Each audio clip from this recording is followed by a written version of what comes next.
के अंदर करके दिखाया है। लोक कल्याणकारी कार्यों का परिणाम कितना हुआ, कोई सोचता था?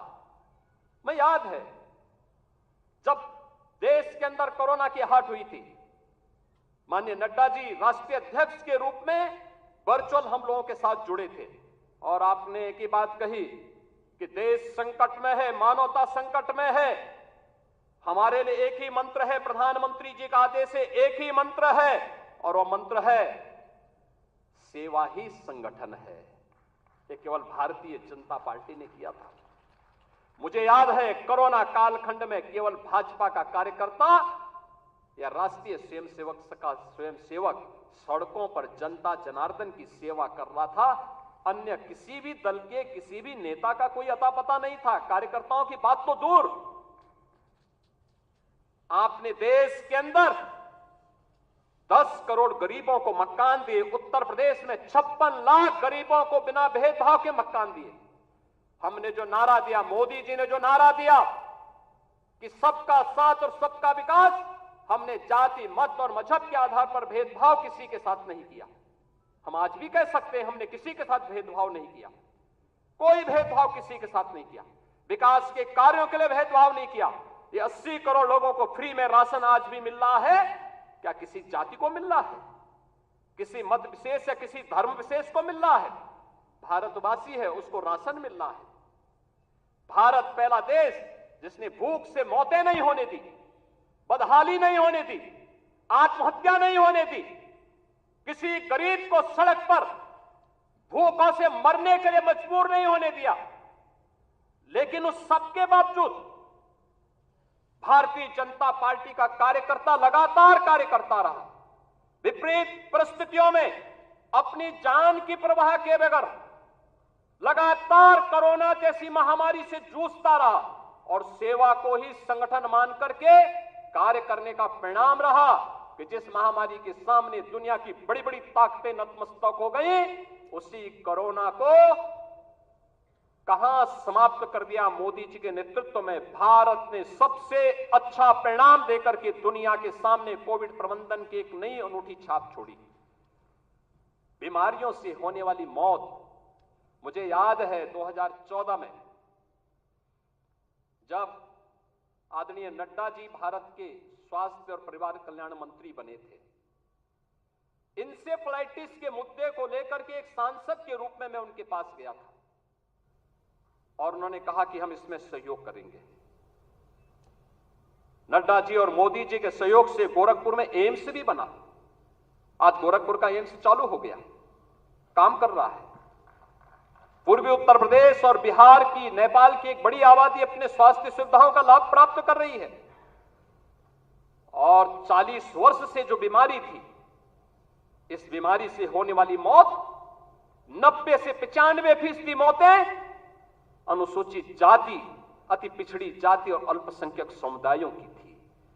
आज उस मौत को हम लोगों ने, डबल इंजन की सरकार ने पूरी तरह नियंत्रित किया है। इंसेफ्लाइटिस पूरी तरह समाप्त हो गया है। उत्तर प्रदेश जैसे राज्य में इंफ्रास्ट्रक्चर, एक कल्पना थी, आज आप जाते होंगे आपको 4 लेन की कनेक्टिविटी मिलती होगी। आज आप कहीं भी जाइए, प्रयागराज जाइए, काशी जाइए, लखनऊ आइए, अयोध्या जाइए, गोरखपुर जाइए, पश्चिम के किसी भी जनपद में जाइए, इंटर स्टेट बॉर्डर पर जाइए, आपको लगेगा आज कोई नहीं कह सकता है, उसको उत्तर प्रदेश का वासी कहने में संकोच नहीं होगा, क्योंकि उत्तर प्रदेश का इंफ्रास्ट्रक्चर किसी भी अन्य जगह से अच्छा आपको प्राप्त होगा। मुझे याद है जब मैं बुंदेलखंड गया था पहली बार मुख्यमंत्री बनने के बाद, मेरे साथ आज के जल शक्ति मंत्री श्री स्वतंत्र देव सिंह जी थे। हम लोग चित्रकूट में गए। मैंने चित्रकूट में वहां के कार्यकर्ताओं के साथ बैठक की, जनप्रतिनिधियों के साथ बैठक की। रात्रि को मैंने वहां के उद्यमी और व्यापारियों के साथ बैठक की थी। मैंने उनसे कहा, मैंने कहा भाई यहाँ चित्रकूट में अच्छे होटल क्यों नहीं आ रहे हैं, अच्छी धर्मशालाएं क्यों नहीं बन रही हैं? उन्होंने एक ही बात कही, उन्होंने कहा अगर कोई निवेश करेगा तो डकैत उसका अपहरण कर देंगे। तो मैंने कहा मैं अगली बार तब आऊंगा जब यहां से डकैतों से मुक्त कर दूंगा। और मुझे बताते हुए प्रसन्नता है, आज न केवल बुंदेलखंड चित्रकूट बल्कि पूरा बुंदेलखंड डकैतों से मुक्त हो चुका है, माफिया से मुक्त, डकैतों से मुक्त।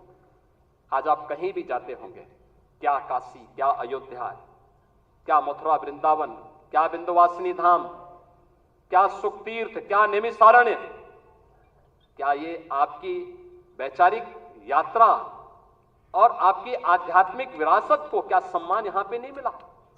आजाद देश 1947 में हो गया था, ये काम 1947 में होना चाहिए था, ये कार्य उसके बाद होना चाहिए था। डॉक्टर लोहिया की विरासत को संभालने वाले लोग, जिस डॉक्टर लोहिया ने कहा था कि भारत की पहचान 3 महापुरुषों पर है, उन्होंने कहा था कि भारत तब तक भारत है जब तक भारत के अंदर राम, कृष्ण और शिव की पूजा होगी, तब तक भारत का कोई बाल बांका नहीं कर सकता है। और राम, कृष्ण और शिव की इस परंपरा को क्या इन समाजवादियों ने कलंकित नहीं किया था? क्या अयोध्या को लहूलुहान नहीं किया था? और क्या यही कार्य ये लगातार नहीं करते रहे? मुझे आश्चर्य होता है। राजूपाल की हत्या होती है प्रयागराज में, क्या राजूपाल पिछड़ी जाति के नहीं थे? उमेश पाल की हत्या होती है, क्या उमेश पाल पिछड़ी जाति के नहीं थे? भारतीय जनता पार्टी के विधायक कृष्णानंद राय की निर्मम हत्या हो जाती है, और कृष्णानंद राय के साथ गोलियों का शिकार होने वाले लोग कौन थे? एक रमेश पटेल थे, एक रमेश यादव थे, कोई अन्य पिछड़ी जाति का था। क्या इनको पिछड़ी जाति में नहीं मानते लोग? क्या क्यों नहीं इनके बारे में आवाज उठी? ये आवाज को तभी बल क्यों मिला जब भारतीय जनता पार्टी की सरकार हुई। और आज आप देखते होंगे इन माफियाओं के लिए फातिया पड़ने वाले लोग किस प्रकार से चिल्ला चिल्ला करके फिर से चुनौती देने की स्थिति में